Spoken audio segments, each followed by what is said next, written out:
السلام علیکم ورحمۃ اللہ وبرکاتہ۔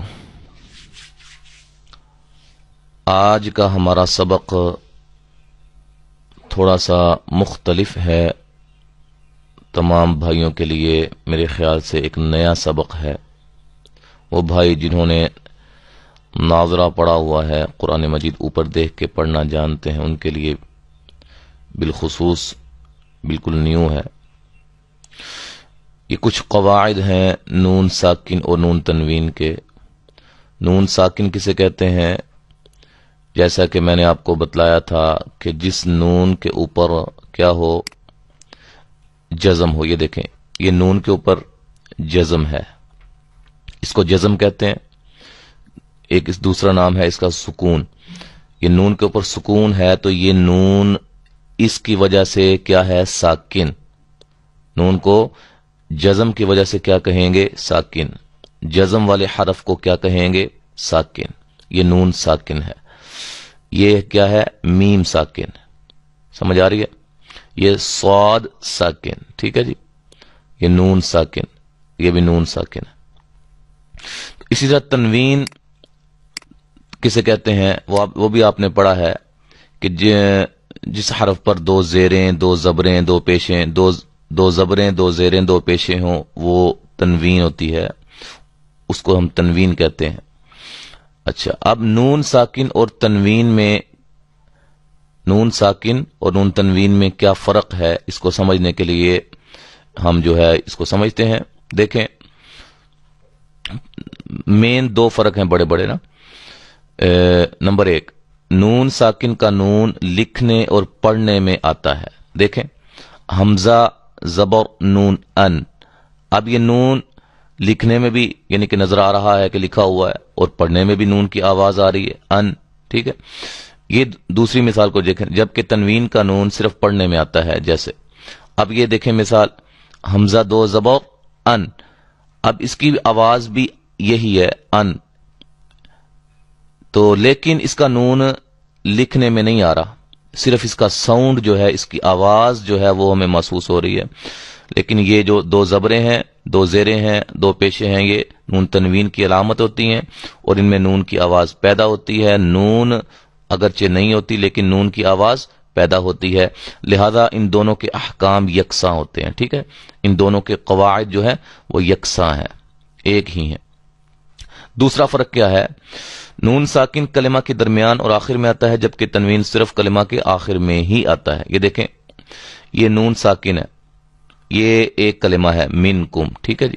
اب یہ نون ساکن ہے، یہ کلمہ کے درمیان میں بھی آ گیا، من اجل، تو اس کو یہ دو زیریں ہیں ادھر، لیکن ایک زیر میں نے ڈالی ہے صرف وہ کمپوزنگ کی وجہ سے۔ بہرحال اجلن ہے، یہ من اجلن، تو من، یہ دیکھیں یہ کلمہ کے اینڈ میں ہے، یہ کلمہ ہے پورا من، تو من کے اینڈ میں یعنی کہ دوسرا آخری حرف کیا ہے؟ نون ہے، یہاں درمیان میں، جبکہ تنوین جو ہے وہ یعنی ہر حال میں کلمہ کے آخر میں ہی آئے گی، ٹھیک ہے۔ یہ دیکھیں آخر میں آ رہی ہے، غاسقین ایک کلمہ ہے، اس کے آخر میں آ رہی ہے تنوین، ٹھیک ہے۔ یہ فرق جو ہے وہ ذہن نشین کر لیں۔ اچھا، تو ہم پڑھتے ہیں یہ اخفا۔ اخفا کا مطلب چھپانا، آواز کو ناک میں چھپانا غنہ کرتے ہوئے، ٹھیک ہے جی۔ وہ آگے جا کے ہم اس کی تفصیل بھی پڑھیں گے انشاءاللہ، ابھی صرف جو ہے مختصراً۔ ہدایت نمبر 1 کیا ہے؟ جس نون پر جزم ہو اسے نون ساکن کہتے ہیں، ٹھیک ہے۔ با پر جزم ہو با ساکن ہو گئی، میم پر جزم ہو میم ساکن ہو گئی، ٹھیک ہے۔ اچھا، قاعدہ نمبر 1، نون ساکن یا تنوین کے بعد، دیکھیں دونوں کے قواعد یکساں ہیں، ایک ہی قاعدہ ان پہ لاگو ہوگا۔ نون ساکن یا تنوین کے بعد، نون ساکن یا تنوین کے بعد اگر یہ حروف، کتنے ہیں جی؟ 1 2 3 4 5 6 7 8 9 10 11 12 13 14 15، یہ 15 حروف جو ہیں کس کے بعد؟ نون ساکن یا تنوین کے بعد، ان 15 حروف میں سے کوئی حرف آ جائے نا تو وہاں غنہ کریں گے، آواز کو چھپا کر غنہ کریں گے۔ دیکھیں یہ دیکھیں، یہ نون ساکن ہے، نون ساکن کے بعد ان حروف میں سے کاف آ گیا ہے، ہم اس پہ غنہ کریں گے. منکم کیسے پڑھیں گے جی؟ اس کو منکم نہیں کریں گے، منکم.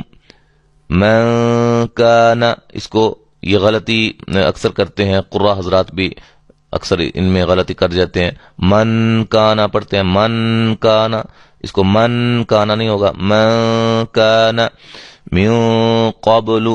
ٹھیک ہے جی. اس غنہ کو اخفا کہتے ہیں.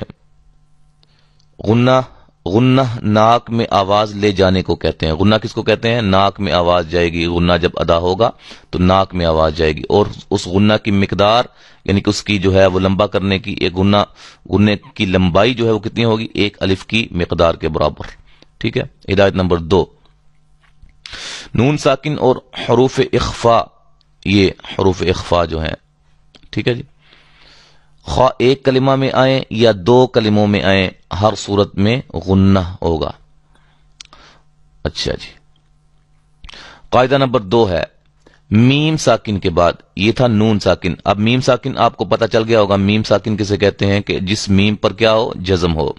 تو میم ساکن کے بعد اگر با متحرک آ جائے، متحرک کسے کہتے ہیں؟ جس پر حرکت ہو. یہ دیکھیں، یہ نون پر کیا ہے؟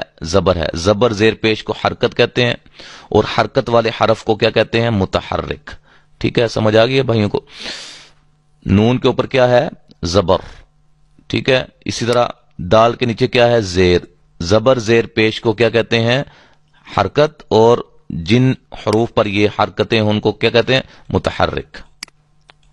میم ساکن کے بعد اگر با متحرک آ جائے تو وہاں اخفا مع الغنہ کر کے پڑھیں گے، یعنی کہ غنہ کے ساتھ اخفا ہوگا. ٹھیک ہے جی، یعنی کہ غنہ کر کے وہاں بھی ہم پڑھیں گے. جیسے ما لہم بہ، دیکھیں یہاں میم ساکن ہے، میم ساکن کے بعد کیا آ گیا؟ با متحرک آ گئی ہے، زیر والی با آ گئی ہے. تو یہاں ہم کیا کریں گے؟ اخفا مع الغنہ کریں گے، غنہ کے ساتھ اخفا کریں گے. جہاں کہیں بھی پورے قرآن مجید میں میم ساکن کے بعد کیا آ جائے؟ با آ جائے، تو وہاں آپ نے غنہ کرنا ہے. یہ آپ بات ذہن میں رکھیں. ٹھیک ہے جی. ہجے کا طریقہ کیا ہے جی؟ یعنی کہ جوڑ کا طریقہ آگے بتلایا انہوں نے. کاف زبر نون کن، زا دو پیش زن. اب یہ اخفا ہو رہا ہے ادھر، کنزن، یعنی کہ نون ساکن کے بعد ان حروف میں سے کیا آ رہا ہے؟ زا آ رہی ہے. ٹھیک ہے جی، اس لیے وہاں اخفا، غنے کے ساتھ اخفا کریں گے وہاں بھی. کنزن. ٹھیک ہے جی. اچھا جی، اب ہم مشق کی طرف آتے ہیں. منکم کیسے پڑھیں گے جی؟ منکم، اس کو منکم نہیں پڑھیں گے. من کان من قبل. اچھا، ایک اور چیز جو ہے وہ سمجھنے والی، یہ دیکھیں نون ساکن کے بعد کیا آ گئی ہے؟ قاف. اور قاف موٹے حروف میں سے ہے، حروف مستعلیہ میں سے ہے. یہاں نون ساکن کے بعد کاف آ گئی ہے، کاف باریک حروف ہیں، حروف میں سے ہے. ٹھیک ہے.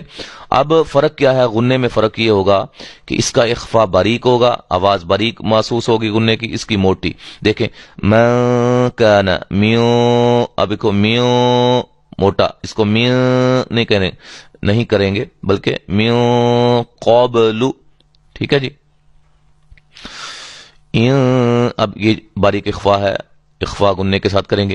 ان تصلحوا فمن تاب ينفع انزل والانف عنده عن دینه. دیکھیں یہ دو کلمات میں، یعنی کہ نون ساکن پہلے کلمہ کے آخر میں آ رہی ہے، اگلا جو حرف ہے حرف اخفا جو ہے وہ دوسرے کلمہ کے سٹارٹ میں ہے.